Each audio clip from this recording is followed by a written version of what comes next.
انہیں مادر علم میں علم خدمات کے لیے منتخب فرمایا، یہ بہت بڑی کامیابی اور سعادت کی بات ہے۔ ہمارے درمیان موجود ہیں، اس لیے میں مناسب سمجھتا ہوں کہ حضرت والا سے درخواست کر لوں کہ تھوڑی دیر کے لیے آپ بھی کچھ نصیحتیں فرما دیں اور ہم سامعین کے دلوں کو نور سے منور کر دیں۔ حضرت مفتی محمد نادم صاحب، استاد دارالعلوم دیوبند۔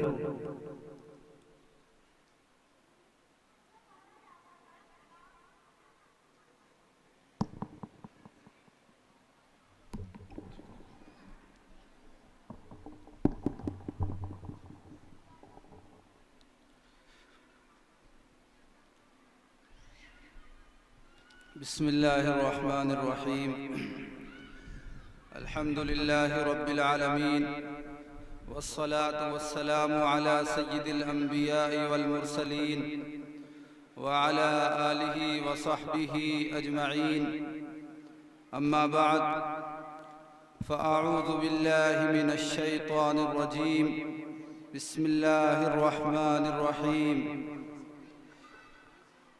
يا أيها الذين آمنوا عليكم أنفسكم لا يضركم من ضل إذا اهتديتم، وقال النبي صلى الله عليه وسلم خيركم من تعلم القرآن وعلمه، صدق الله العظيم وصدق رسوله النبي الكريم، ونحن على ذلك لمن الشاهدين والشاكرين، والحمد لله رب العالمين۔ لائق صد احترام حضرات علماء کرام، عزیز طلبہ اور معزز سامعین، آج اس مبارک محفل میں شریک ہو کر مجھے بڑی خوشی ہو رہی ہے، اس لیے کہ یہ مجلس جس نسبت سے منعقد ہو رہی ہے اس سے مدرسے کی کارکردگی، مدرسے کا فیض معلوم ہوتا ہے۔ جب اس مدرسے کا قیام عمل میں آیا، اس موقع پر بھی بندے کی حاضری ہوئی تھی۔ 2011 میں اس مدرسے کی بنیاد رکھی گئی اور اس وقت سے الحمدللہ مدرسہ اپنے کام میں مصروف ہے اور اپنے مقصد کی طرف گامزن ہے۔ آپ نے دیکھا کہ اس موقع پر 10-11 حفاظ کرام نے قرآن پاک اپنے سینوں کے اندر اس کو محفوظ کیا اور انہوں نے قرآن پاک کی آخری آیات آپ کے سامنے پڑھی۔ اس سے معلوم ہوتا ہے کہ ارباب مدرسہ اور مدرسے کے ذمہ دار عزیزم جناب مفتی عطا الرحمن صاحب سلمہ اور ان کے رفقا اساتذہ کرام بڑی محنت اور مستعدی کے ساتھ اپنی ذمہ داری کو انجام دے رہے ہیں۔ آپ حضرات سے یہ گزارش ہے کہ آپ اس مدرسے کا ہر اعتبار سے تعاون فرمائیں۔ اصل پروگرام تو اس وقت ہمارے مہمان اور ہمارے مخدوم جناب حضرت مولانا محمد سلمان صاحب بجنوری دامت برکاتہم کا ہونا ہے اور انہی کی دعا پر اس مجلس کا اختتام ہوگا۔ حضرت نے حکم دیا کہ کچھ باتیں آپ بھی بیان کر دیں، اس لیے حضرت کے حکم کی تعمیل میں حاضر ہو گیا ہوں، اگرچہ وقت نہیں ہے۔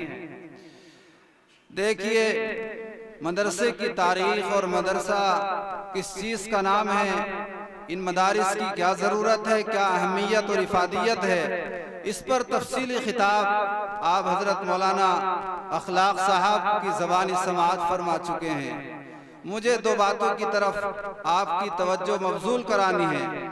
پہلی بات تو یہی ہے کہ یہ مدارس اس وقت جو ہمارے درمیان ہیں یہ اسلام کے وجود اور اسلامی تشخص کو باقی رکھنے کے لیے ایک بنیادی حیثیت رکھتے ہیں۔ دشمن کی نظر صرف اور صرف اگر ہے تو وہ ان مدارس کی طرف ہے۔ اسلام کو ختم کرنے پر وہ تلے ہوئے ہیں، اور اسلام کو، مسلمانوں کو جہاں سے روح ملتی ہے وہ یہ مراکز اور دینی مدارس ہیں۔ وہ چاہتے ہیں کہ کسی طریقے سے ان کا نظام ختم ہو جائے، یا ان کے نظام کے اندر ایسی چیزیں شامل کر دی جائیں جو ظاہر میں تو دیکھنے میں یہ مدرسے معلوم ہو، لیکن جو ان کا مقصد ہے، جو ان کی روح ہے، وہ فوت ہو جائے۔ اس لیے دشمنوں کی نظر میں یہ مدارس روز اول سے کھٹکتے رہے ہیں اور مسلسل اس پر محنت ہو رہی ہے۔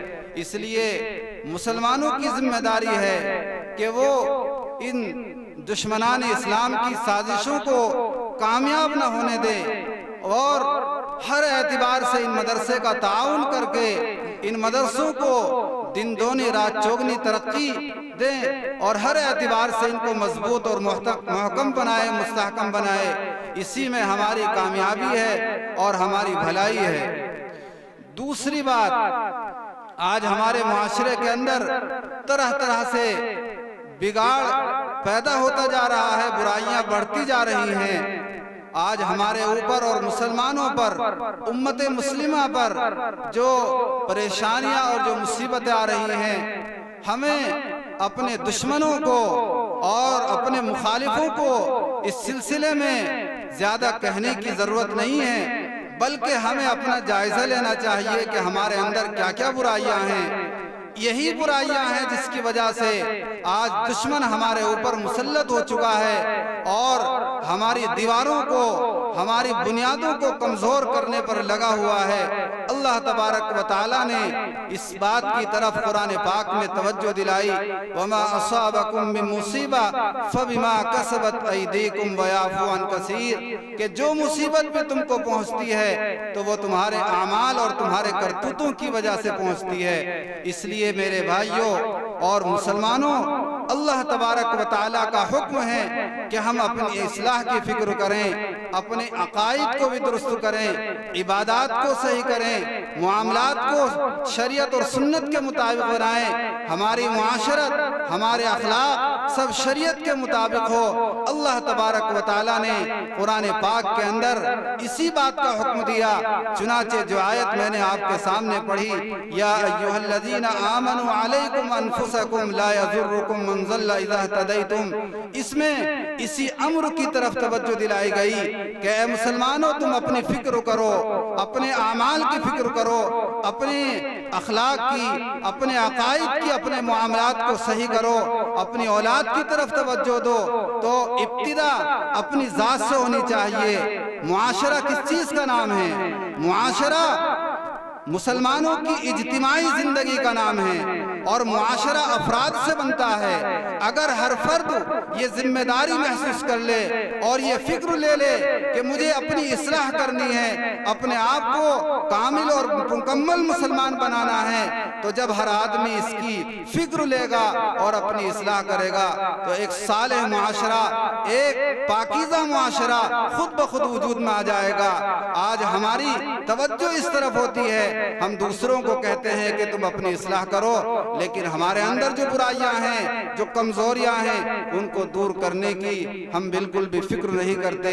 اس لیے میرے بھائیوں، ضرورت اس بات کی ہے، خاص طور سے آج کے اس دور کے اندر یہ ذمہ داری اور زیادہ بڑھ جاتی ہے کہ ہم اپنی اصلاح کی طرف مکمل متوجہ ہو جائیں۔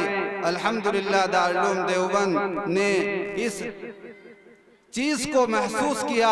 روز اول سے دارالعلوم دیوبند کے اکابر، اساتذہ، انتظامیہ اس چیز کی طرف توجہ دیتے آئے ہیں اور مسلمانوں کو متوجہ کرتے رہتے ہیں، لیکن امت کی کمزوریوں کو دیکھتے ہوئے الحمدللہ دارالعلوم دیوبند نے ایک عملی قدم اٹھایا اور ایک اصلاح معاشرہ کے نام سے ایک شعبہ بھی وجود میں آیا۔ اس کے تحت الحمدللہ پروگرام ہو رہے ہیں۔ دارالعلوم کے اس پیغام کو میں آپ کے سامنے رکھ رہا ہوں کہ آپ بھی اس کی طرف توجہ دیں اور دارالعلوم کے اس پیغام کو عام کریں اور اصلاح کی کوشش اپنی ذات سے کریں۔ جب ہمارے اندر اصلاح آ جائے گی، ہمارے اعمال صحیح ہو جائیں گے، تو خود بخود ہمارا معاشرہ صحیح ہو جائے گا۔ جائے گا۔ اس لیے ان دو باتوں کی طرف میں نے آپ کی توجہ دلائی۔ ایک تو ہم ان مدارس اسلامیہ کا بھرپور تعاون کریں، اپنا تعلق علماء سے مضبوط اور مستحکم کریں، اللہ کے نیک بندوں سے اپنا رشتہ قائم کریں، اور دوسرے اپنی اصلاح کی مکمل فکر کریں۔ اللہ تبارک و تعالی ہم سب کو پکا سچا مسلمان بنائے، اور اپنی ذات کی، اپنی اولاد کی اور پوری امت کی اصلاح کی فکر اللہ تبارک و تعالی ہمارے اندر پیدا فرمائے۔ وآخر دعوانا ان الحمدللہ رب العالمین۔